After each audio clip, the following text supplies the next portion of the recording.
नमस्कार, स्वागत है आपका राज की नीति चैनल में। अभी जो आपने तस्वीरें देखी वे 27 सितंबर की कुरुक्षेत्र अनाज मंडी की हैं। दोपहर को अचानक आई तेज बारिश ने किसानों की मेहनत पर पानी फेर दिया, वह भी उस समय जब किसान अपनी मेहनत का फल मिलने के करीब पहुंच चुके थे। किसान मंडी में धान ला चुके थे और आवक जोरों पर थी। मंडी में सबसे दर्दनाक दृश्य तो वह था जब किसानों की आंखों के सामने ही उनकी धान पानी के बहाव में बहती जा रही थी।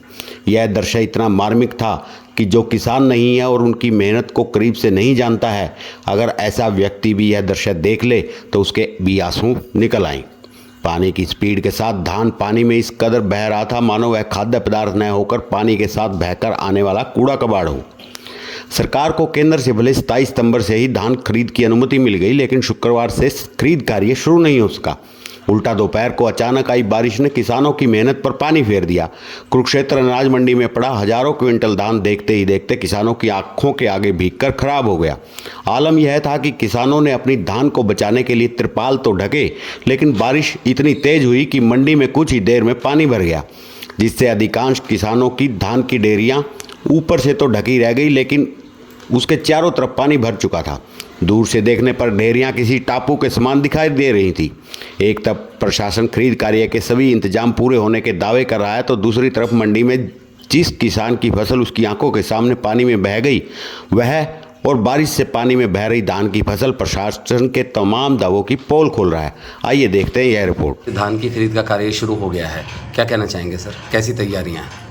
इसमें पूर्ण तैयारी कर ली गई हैं और इसमें 22 मंडी हमारे ज़िले में धान की खरीद हेतु अलॉट की गई हैं और इसमें खाद्य आपूर्ति विभाग तथा हैफेड प्रोक्योरमेंट एजेंसी के तौर पर धान की खरीद करेंगी। और मैं आपको बताना चाहूँगा कि जो कॉमन वैरायटी की पैडी है उसका 2300 रुपये MSP निर्धारित किया गया सरकार द्वारा, और ग्रेड A की पैडी का 2320 रुपये रेट निर्धारित किया गया है। इसमें सभी संपूर्ण इंतजाम कर दिए गए हैं। पर्याप्त मात्रा में हमारे पास में पारदान उपलब्ध है और हमने अपने निरीक्षकों को ये आदेश दिए हैं कि कोई भी आड़ती मिलर किसी को भी बारदाने की कोई समस्या नहीं आने दी जाएगी और खरीद को सुचारू रूप से चलाया जाएगा। पिछले साल हमारी 10,65,000 MT खरीद हुई थी। इस बार हमारी जो लक्ष्य है वो 11,70,000 MT का है।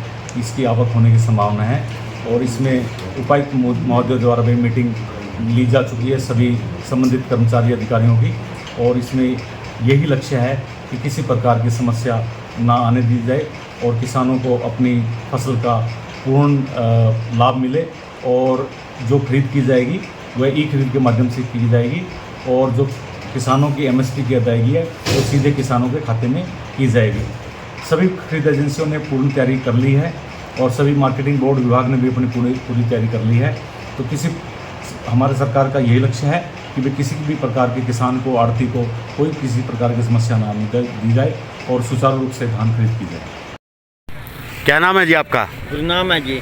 कौन से गांव से हो? हथीरा से। हाँ जी। धान लेके आए हुए हो? हाँ जी। आज से खरीद शुरू करने के आदेश थे, कोई आया है खरीद करने के लिए? कोई नहीं आया जी अभी तक। कोई बारदाने की कमी? बारदाना भी नहीं आया, कुछ नहीं आया। कुछ भी नहीं आया है? हाँ जी। कोई अधिकारी नहीं पहुंचा अभी? कोई नहीं पहुंचा जी अब तक। और ये बारिश से बचाने के क्या कुछ इंतजाम थे यहाँ पे? कुछ नहीं जी, तरपाला से घेरी, नीचे को पानी फिर गया जी सारे को, जीरिया के नीचे को। आप देख लीजिए क्या हाल हो रहा है जी। धन्यवाद।